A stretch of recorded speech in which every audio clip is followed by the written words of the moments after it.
I'm Allie. I came out after 20 years of marriage and I have 3 kids. I'm Melissa and I have 2 kids and I came out at 37 after an 11-year marriage. This podcast is about coming out later and the struggles and victories that come with it. When coming out feels like the end of the world, but it's really just the beginning. This is the Lesbian Chronicles.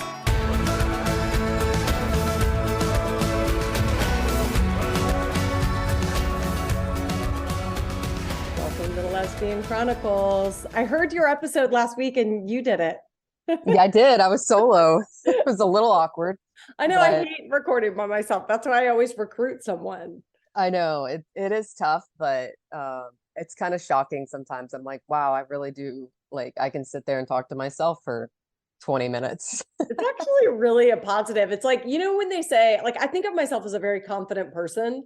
And when people talk about, like, could you go to a restaurant or like sit at the bar by yourself? And I feel like of course I could, and I've done it, but I would have weird feelings about it because I have this weird thing about, I feel sorry for lonely people. Like I pray for lonely people. It's my thing. Growing up, my father, like when he would lead prayer, he would always be like, I pray for people that are alone or lonely. And so it's like stuck with me through the years. And I think like when I see people sitting alone, like sometimes I'll even say to Maria, like, what's their story? Like, should we invite them over? Like, I feel this whole thing. So then if I'm that person, then it's like, oh, are people feeling sorry for me? But the truth is, it's so awesome to sit by yourself. I was going to say, how do you know that they don't want to be alone? They do want to. Like maybe they got a whole mess of kids at home and it's like they finally got a break. I'm one of those people. Like, yeah, exactly. I'm confident about it, but it's like, why I am confident and I'm like, can't do it. I would think that, yeah, you would definitely like want that time.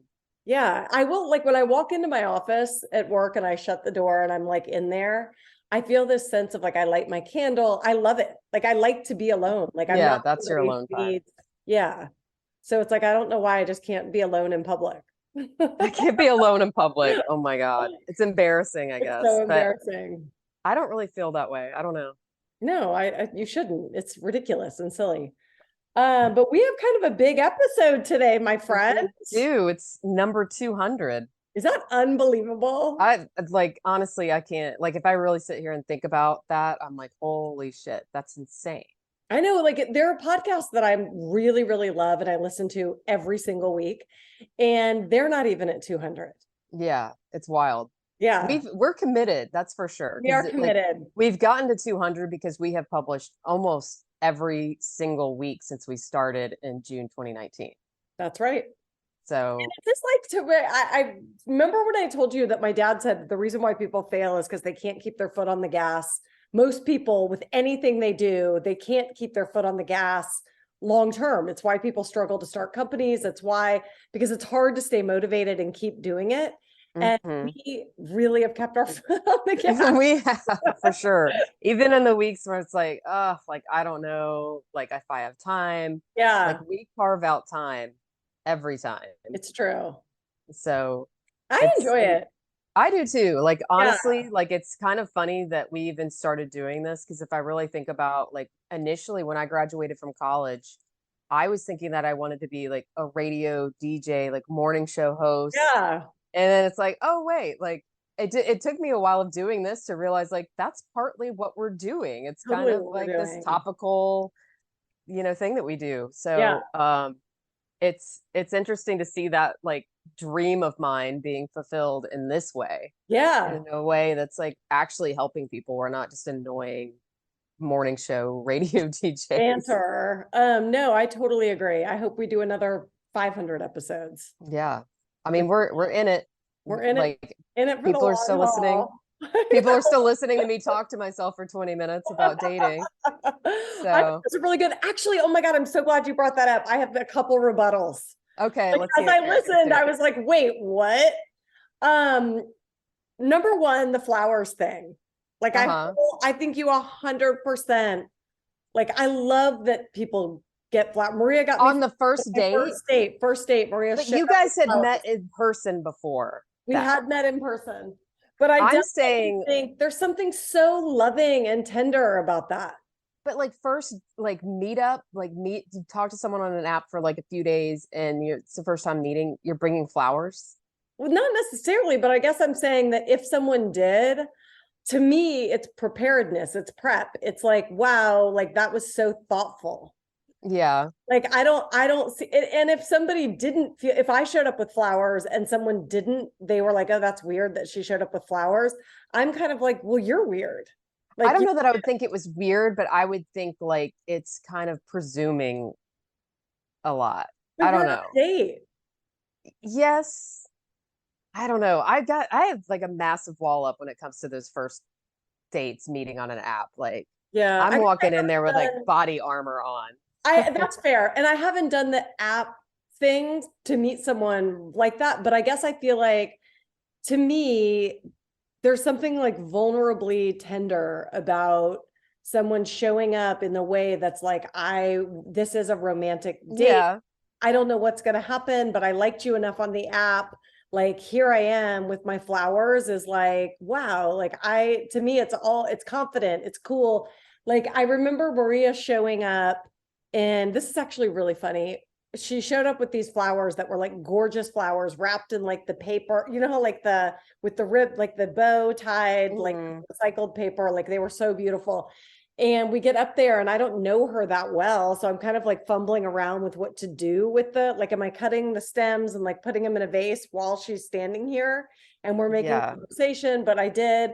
And then she had these new boots on and she slips down part of my after the flowers, like boom, boom, boom, like just a couple steps in front of her. So I didn't like see it, but I heard it and knew what happened. Oh my goodness. It was also like, I don't know her that well, but I remember thinking like, wow, she even recovered from that. It's like, I don't know. There's just so many memories of that first date but the flowers to me stuck out as like, that is really badass. And I see, but how would you feel if you were going on a date with someone that you had not met, you didn't know if you had chemistry in person, and then they bring you flowers and it's like that chemistry's not there? Like you're feeling the friend vibe. It's still loving. It is still loving. That's true. Like it's still heart wide open. What's your other rebuttal? Okay, my other rebuttal is if you have to drive, you mentioned driving to go see somebody, and you have to stay in town for whatever reason, like you're drinking, like you shouldn't be driving home 2 hours, an hour and a half if you're out having wine. That's me being judgy, but agreed. Agreed that I'm judgy. No, a little bit of both. But I guess I feel like 100% you should not be thinking you're sharing a room with this fucking stranger. Like I would get out of my hotel room. I think that there's like and I kind of want to do an episode on this down the line. And if anyone has any suggestions for this, but about being safe on these dates. Safe and like, also I think we put too much trust because it's a woman. Like, would you do this if it was a man? You know? And I think that thought process needs to be the same. Like, you never know. You never know. I agree with that. But I also agree with that. You can go back to the hotel and stay in their room and hang out, but you should. Yeah, if you want, like totally. Yeah, if you want, go do whatever. You're an adult, but don't go into the evening thinking we're sharing a room. Have a room. Right. Like to me, to save a couple $100 and shack up in a hotel room just feels, I wouldn't want a woman doing that. I wouldn't want her coming in town and sharing a room with me. Like maybe after dinner, hang out with me, but then go back to your own room. Yeah. I mean, I know that some people do this in like say that they're going to get the shared room because they have been talking for a long time. They've done a lot of video chats. There's a lot of like intimacy that's like already developed. And I think that's like an exception to this rule, but I don't know. It just seems unsafe to me. Like unsafe and like leave a little mystery. Leave a little mystery. Date, you know what I'm saying? True. But also, I mean, as we've learned over the years, the whole thing in this is that you kind of lose your marbles, you know? You definitely lose your marbles. You start to like, you're thinking with the mindset of a teenage boy. That's right? true. That's So definitely true. But even like when Maria would come over after our dates, she always, even if it was 3, 4 a.m., she went home. really? Oh, well, you had like the kids there and stuff, right? Yeah, but it's So you also didn't just want, like, I wasn't ready to like wake up with you. oh my goodness, you're such a dude. I know, I guess I am. Um, Like, eventually I am, but I'm not like, even the woman I dated before her, I remember thinking like, I just don't like that feeling of like it's like, new. you know, Marina and I spent the night together on like night 2, but didn't like hook up. Yeah. Well, you were too Um, busy watching yoga goats. I was, I was trying to, I was doing everything I could to deflect her because I liked her. So that was Yeah. it. I liked her. Um, Also, I am the kind of person that I just don't want to sleep with a bunch of people. It's a small community. People talk. But like she came over the next night and my kids were there and I didn't want her to spend the night that night. And she Yeah. left. Okay. So yeah, it's like for me it was the kid factor that night. Yeah. No, that's for me too. I would not want my kids to think, I don't think it's bad. Like it's funny because I have, a daughter who's older and I definitely hope I mean, this is going to sound terrible, but I want her to experience all kinds of things. I want her to meet Right.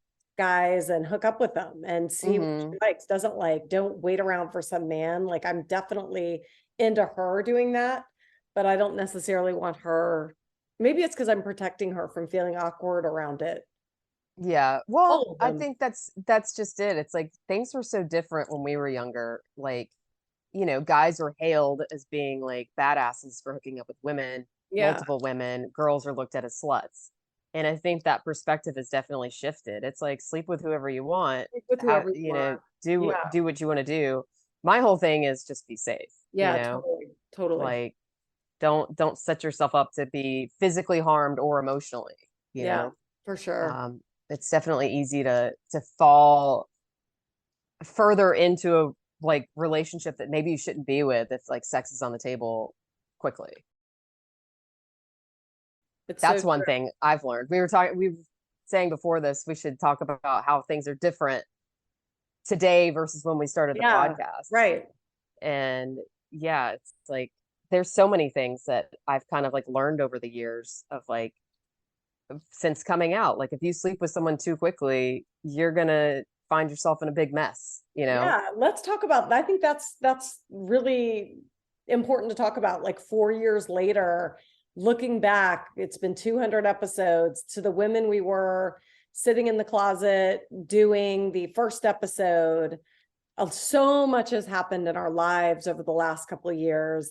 Like looking back, what are some of those things that you're like, well, let's start with what you're super proud about. Like what do you feel like in this journey you would say is solid and good advice? I think the thing that I'm most proud about is just the ability to discover who I am without the weight of other people's opinions. Yeah, mirrored back to you. Like, Your worth reflected in this other person. yeah, like I have before the before time, before I came out, I realized now how much I was living my life worried about what other people were thinking and worried about like their feelings and what I should be doing and what society thought I should be doing. And now it's like I've let go of so much of that.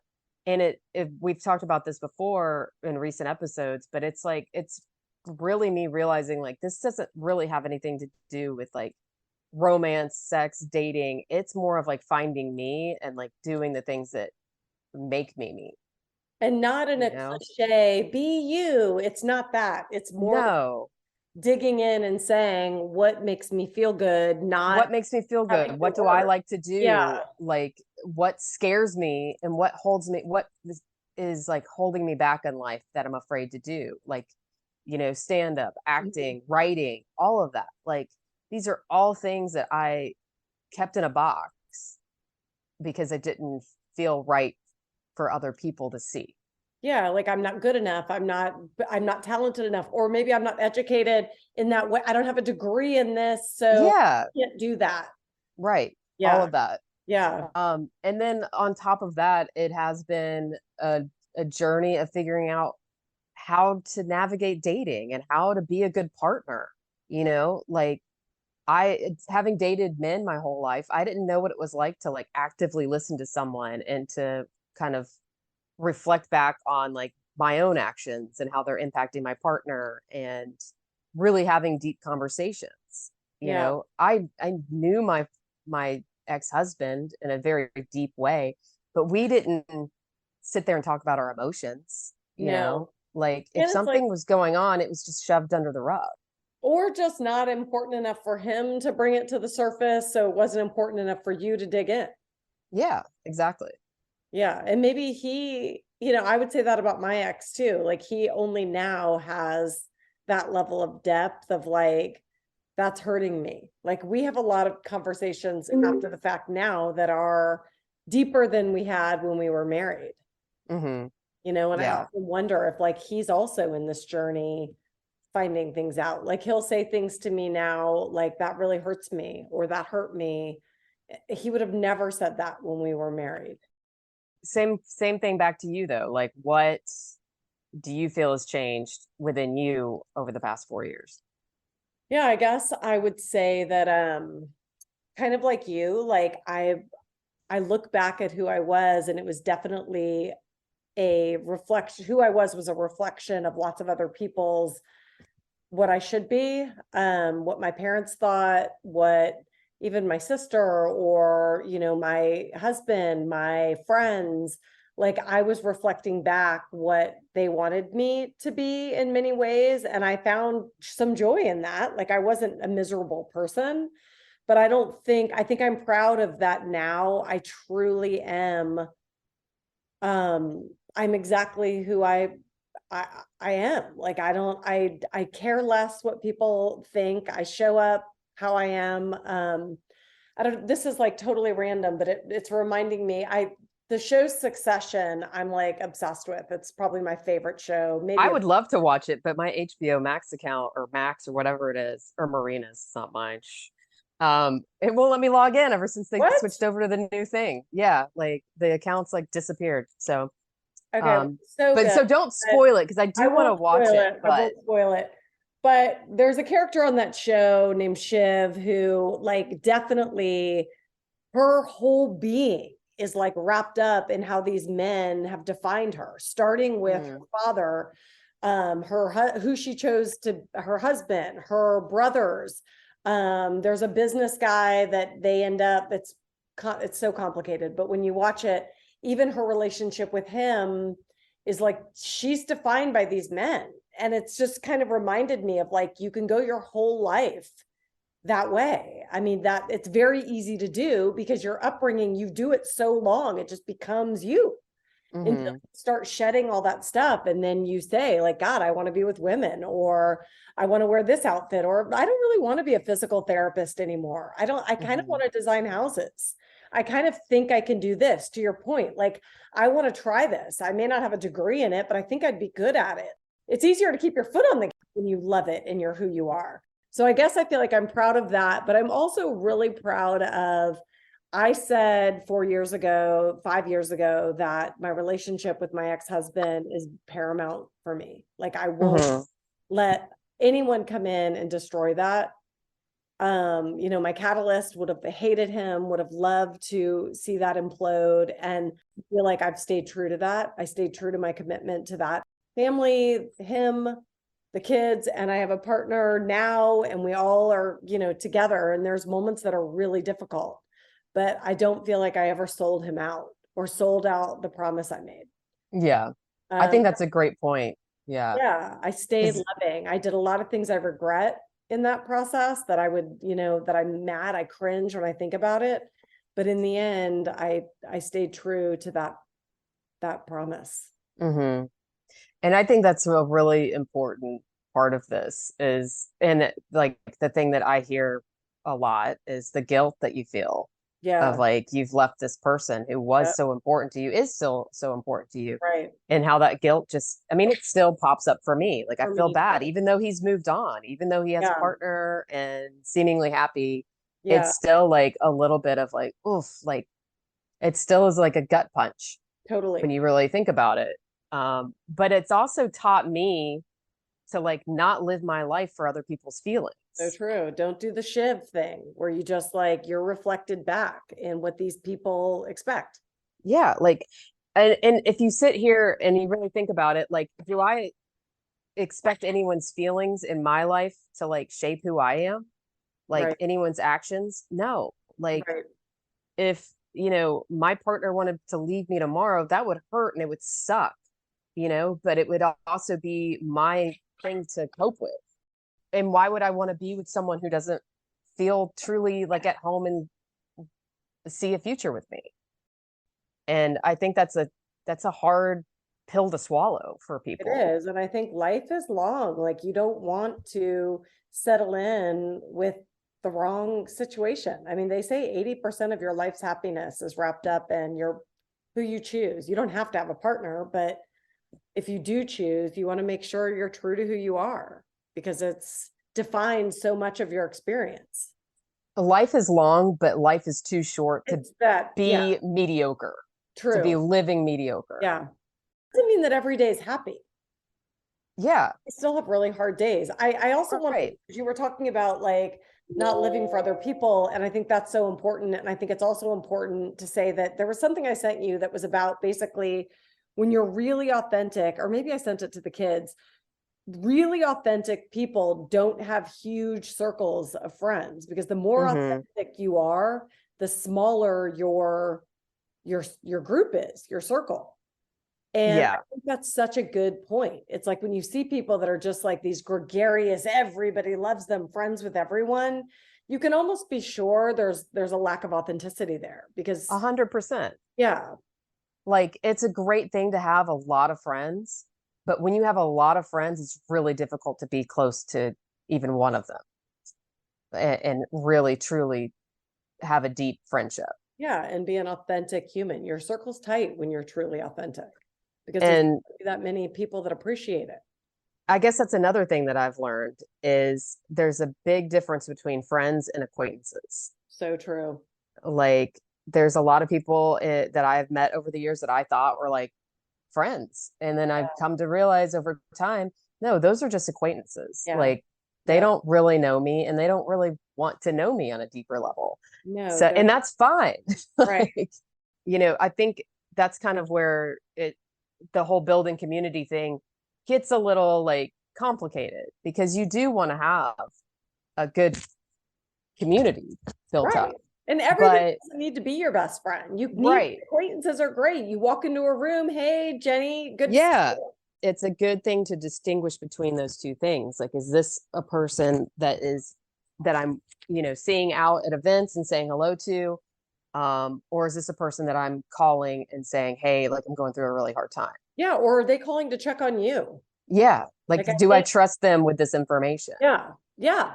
And if you really think about it, that I don't have a lot of those people. I have a few people who totally, know that I can fully trust and that are going to show up. That's okay. It's kind of a little weird in that it feels a little bit like high school again sometimes, like Yeah, very much. going into these events and being like, okay, like who do I trust? Yeah. You Or know? can I walk into the circle and they're going to make me immediately feel at ease and envelope me in? Mm-hmm. Yeah. It's kind of like when you first have a baby in the mom groups. Oh yeah. So see, I was home, so I like had to engage. I mean, I found my little crew early, but I remember feeling that way of like, oh, am I going to be invited to this thing with my baby? And it was like kind of annoying. It is annoying. And I don't spend a lot of time like around other moms, like where I live, but and that it's kind of like I've purposefully like ousted myself from it just because I Yeah. don't like the conversations. Like they feel a lot of them feel fake. And it's Yeah. partly that's me, Yeah. that's not There's nothing anything to they're do doing. with them. No. Nothing they're doing.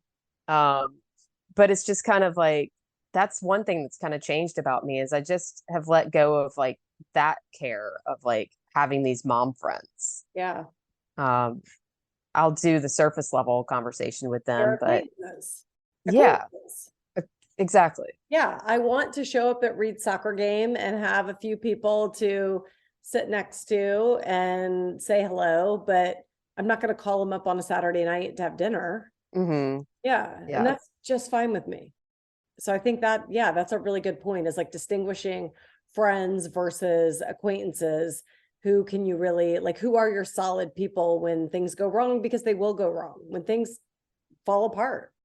And even now, like 4 years later, and I guess technically 5 years of being in this journey for me, it's like I still don't have everything figured out. No. Like I'm still navigating this process. Right. And um, people asking me like, when does the guilt go away? When do I feel better? It's like you will feel better. I do feel 1,000 times better than I did 5 years ago, but that doesn't mean that those feelings don't still pop up. Right.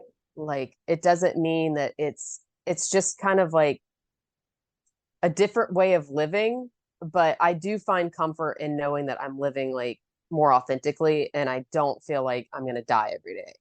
Yeah. Yeah. I would say that that's very similar to me. Like I feel a sense of peace in my decision. I feel a sense of peace with my relationship with my ex-husband, a new peace that I didn't feel even 6 months ago. Mm-hmm. It's all the time kind of evolving. But it, again, like I think when I was coming out, I had this vision of like, oh, I'm going to come out and then I'm going to be really happy. And I Right. think the revelation there is, I wouldn't say I am happier, but I'm not, I don't know how to describe it. I don't want to say I'm not happier because I feel more who I am and I feel at peace with that. But I would say that like, it's not necessarily quantitatively happier. I was unhappy. Now I'm happy. Mm-hmm. It didn't happen for me. Yeah. I think Well, and I think happiness is one of those things that like we see on TV and we see on social media where we're seeing the highlights of these people's lives yeah, the that highlight and reel. you expect to feel the same way Right. 24/7. Like it's impossible. We're Right. human beings. We're going to have good days and bad. And you're going to feel happy, you're going to feel sad, mad, angry, all the stuff. And that's just part of like the human experience, Yeah. But I Like think you can add, like, I don't remember having anxiety before. More anxiety now, but like Maria would say, it's not being gay or like, it's more, I think for me that I was living, I didn't have responsibility the same way I do now. Mhm. Like I work now, like that adds a Yeah. whole layer of things. When I have the kids, I have the kids, I have Hmm. a kid in college now. Like there's so many things now that are more stressful. So I think that's, I do have a lot of anxiety that I don't remember having before at all, but I think I was living surface level. I wasn't doing the deep dive. I totally agree. Like I didn't really start to have anxiety in my life outside of like the anxiety that I would feel around like having sex with men. Right, Um I didn't really start to have anxiety until I started to like deep dive on this. right, And it gave me massive anxiety because it's scary. I knew it was going to mean this massive life change. And exactly. yes, but I also think that I did experience like bouts of anxiety in my life. I just didn't know what that was, Yeah, you couldn't you know? identify it. Right. Right. Yes. Like I now know that I had my first panic attack when I was like 13, but I Okay. didn't know it. Right, right. So I do have like anxious times now, and you're right, it surrounds like being the sole caretaker of my kids Yeah. and trying to work and get them to school or get them to whatever practice they need to go to. That all gives me anxiety, and it is hard, Yeah. like being the sole caretaker of a child. Like yes, I have help from my ex-husband, but he's not there at my house, No, he's not you going know to put the like waffles in the toaster. right, Yeah. exactly. So that That's what I think it is. Like it's not, I'm very much happy with I'm a gay woman. Like mhm. there's no denying that. Yeah. Like I can't go to a place of like, oh, I do the right thing, or am I happier and I should have stayed.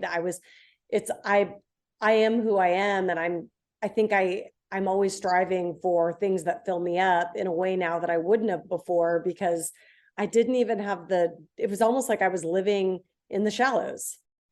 You're living surface level, you're going through the motions. Autopilot. And I don't feel like I'm doing that anymore. I feel like my life has a lot more purpose and a lot more honesty. And I think too, I'm like a better parent. I definitely think that I am a more responsive, better parent. I'm working, so I have moments of like, I can't be available. But like yesterday was a great example. So Maria is always rushing. She's rushing out the door. She like wrecked her car a couple weeks ago. She's going to kill me. Not bad, but like, because she was rushing out of our driveway, she hit our gate. Like, she's always rushing. And it's like a constant thing with us that it's frustrating for me because I'm like, you need to slow down. Like dogs are back there. Like, it's just slow down. But she would say she has so much to do. She's like, I don't have a choice. Like, I'm rushing around because I have so much shit I have to do. So anyway, this is like a thing with us, not a big deal. But yesterday she's rushing and she hits my car. Like, oh no. Hard, like big, huge dent in the side. And her car is already not fixed because she hit hers. We both have pretty new cars. So I am like literally kind of fuming. Like I took a deep breath. I walked out there. This is yesterday. So it's like fresh. And I'm like, she's like, I'm so sorry. And I'm like, I'm like, yours is still broken. I'm like, your car's still wrecked. No, my car's wrecked. I don't want to drive around like this. I'm not like you, where it's just like, oh, well, I'll get it fixed. Like, I'm annoyed as fuck at this point.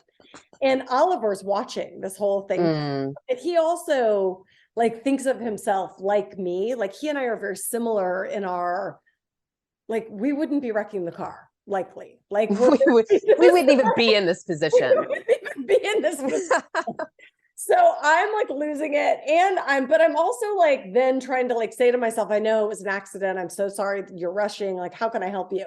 But I'm like, I'm not good in this moment. And she's like, so she's like, I'll deal with it. Like, I'm sorry, whatever. But then as like I walked back inside alone, I thought, God, I fucking pissed at myself how I handled that. Yeah. Should have walked out in front of Oliver and been like, oh God, all right, it was an accident. That's why we have insurance.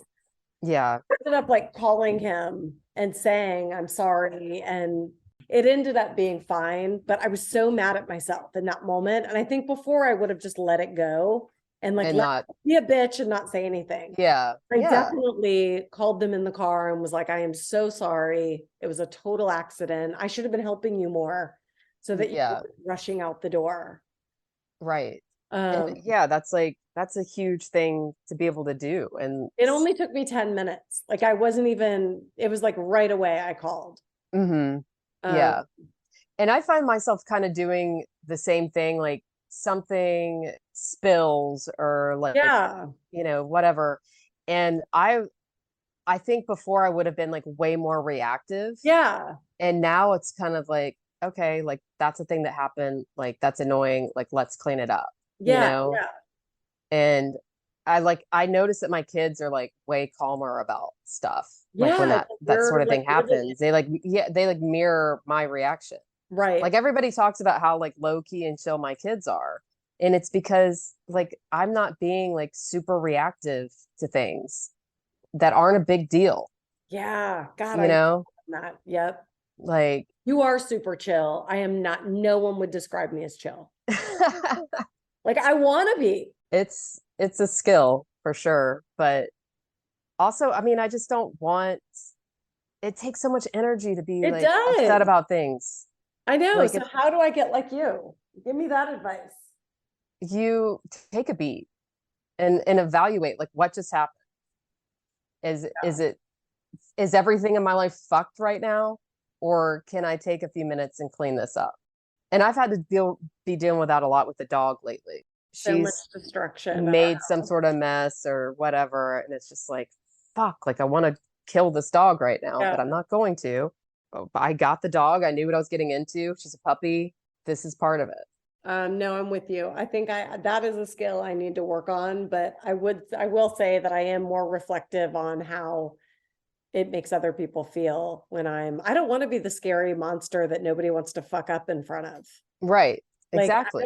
I don't like that person. It's like the angry stepdad Yeah, that everybody's freaked out by. But even Oliver will say, like, you're a lot, we're alike. Like, he identifies that he and I have this thing, but like, I would never want him to like go to school thinking Allie was like not nice to my mom. Yeah. Like, I want to be amazing. I want to be the person that he knows is great to And him. you don't want that in his little brain all day. No. So I had the quick cleanup. It is like the kid part too. I guess that's another point, is that's really hard to watch them cope with all this. Yeah. And my son the other day, this was Memorial Day, I was working all day. The weather was not great. We had been planning on, like, Marina was going to take them to the pool, but it was like overcast all day. And then we realized that Brecken's mask, which he is insistent on swimming with like a full mask on his face, was at his dad's house. Oh God. And it was like, they're both very much like me, bottle up your feelings, and then one little thing will happen and that's him off. It. And he, like, I could tell immediately once we realized that it was at his dad's house that he was upset about it. And then he went in the bathroom and was like crying to himself, wouldn't let me come in there, was just like, I'm okay. I just need a minute. Oh, and God. like, my heart is fucking breaking. Yeah. And as it turned out, he missed his dad because they had just spent practically the past 2 entire weeks with me, with the exception of like a night or two. And so he did miss his dad. And they're now on a trip, like, in Florida. So they're getting their time with him, but it's hard to watch your kids go through that, I know. you know? And it's like, I feel bad because this is technically the domino that I pushed. Right. And it makes my heart hurt for him. But all I could do is, once he finally came out of the bathroom, just tell him, like, it is okay for you to feel this way. And I'm sorry that you feel this way. You know, I understand that you miss your dad and you're going to see him in a few days or the next day, I think. And you guys are going to spend a lot of time together and you're going to have a great time, you know? Right. So it's a bummer, like man. The sting, I know, it's the guilt mixed with the sting of like that they miss the other parent. Yeah. Those are the feelings that come up that I'm like, ugh. But you can just do the best you can to like make it okay. Yeah. And I can honestly say that I overlooked how long they were being away from their dad the past few weeks. Like, right. It doesn't occur to you because you're happy with them. I was trying to get all the time in that I could because I knew they were going to be gone for almost a week.